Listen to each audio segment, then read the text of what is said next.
The United States strategy against ISIS continues to come under scrutiny, especially, it seems, by most of the 2016 Republican presidential hopefuls.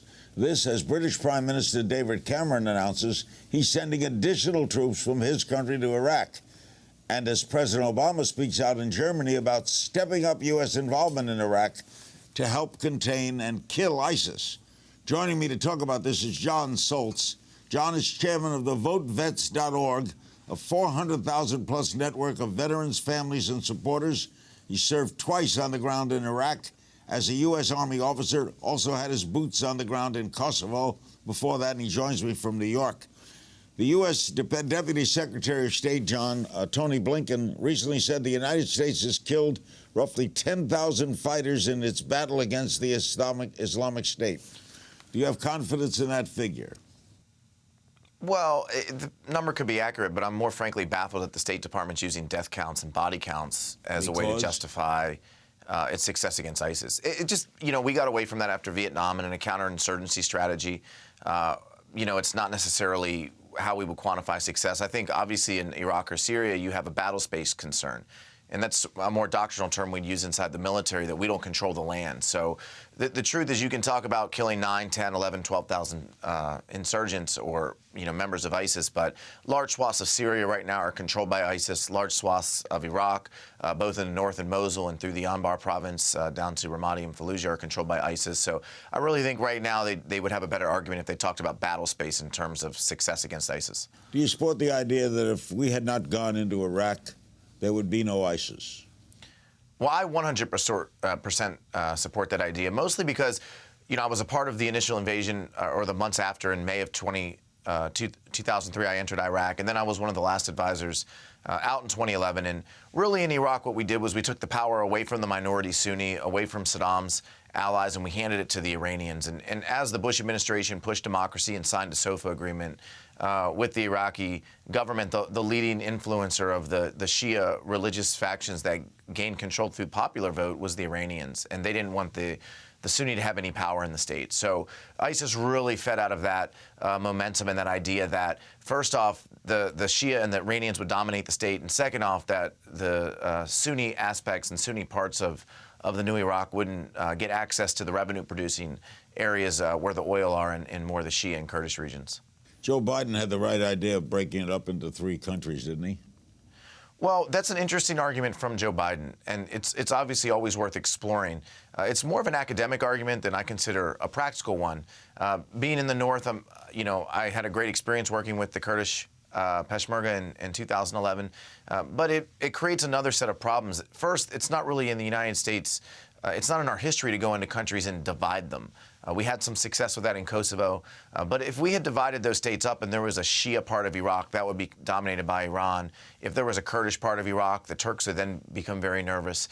And then still the Sunni wouldn't have then the ability to get to the oil revenues of the state. So it would have presented another set of issues. And I think it's worth understanding that concept because it drives the conflict within the state. But I'm not ever sold that, that was something that would have worked in the long term. You helped train the Iraqi army in 2011. How do you assess their competence back then? Do they have the will and the ability to fight? That depends on what part of the Iraqi army that you look at. And in the history of the Iraqi army and specifically in other Arab armies, the center of the strength of the army is always, close to the capital to protect a regime. So I was in the north, up in Mosul, and, the Kurds had this sort of unity that you didn't see with the Iraqis. But the question always was, great, the Iraqi army isn't strong, but are they stronger than their opposition? And in 2011, they were. But they had holes logistically. They couldn't resupply themselves without stealing and pilfering. They didn't have any intelligence capabilities. And some of these things came back to haunt them when ISIS entered the country in 2014. The recent fall of Ramadi to ISIS, Obama called it a tactical setback. Critics say it's a catastrophe, proof the Obama strategy isn't working. What's your assessment? I wouldn't call it a catastrophe. It is a tactical failure. I think if you look at some of the clips I've seen coming out of Ramadi, again, they couldn't get resupply. It doesn't surprise me. There's a tremendous amount of stealing that happens inside of Iraq when we're trying to move equipment. There's no visibility. It's why I didn't support Army and Syrian rebels either. And I think you can see the amount of military equipment that's been put into the region. A lot of it's now controlled by ISIS. What scares me most about Ramadi, and I hope everyone pays attention to this fact, is they used a tank.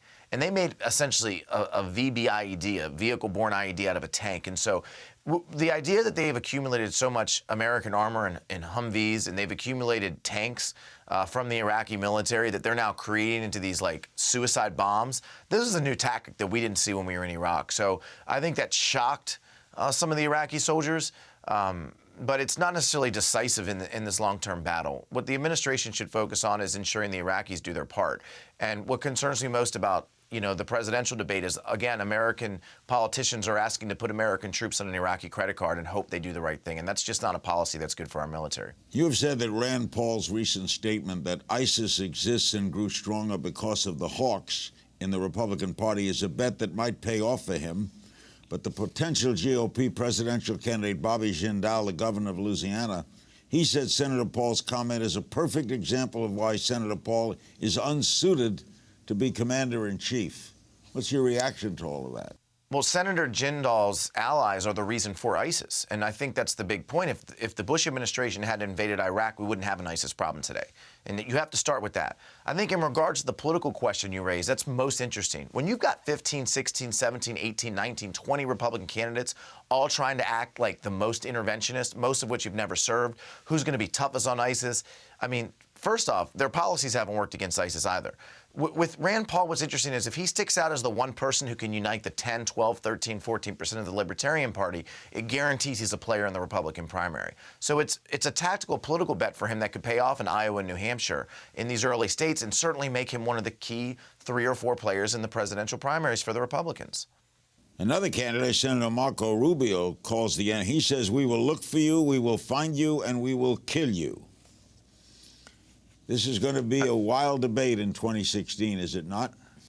Sure. I mean, what concerns me is that I actually expect a large amount of American troops to eventually end up back in Iraq and Syria, for that matter.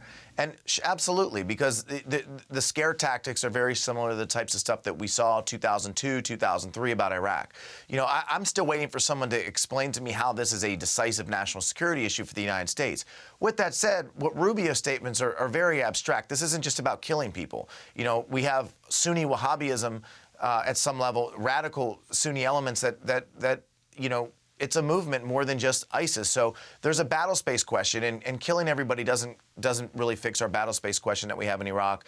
And now we see expansion in Libya, where a lot of these people like Lindsey Graham and John McCain and President Obama supported ousting Muammar Gaddafi, and now we see ISIS there as well. So there's a larger fundamental question about interventionism in the region and the ability of what democracy creates. And so far for the United States, democracy in the Middle East and promoting it has not necessarily been successful. John, it's always great talking to you. Thank you, John. Thanks to Jon Soltz, chairman of VoteVets.org, a great organization.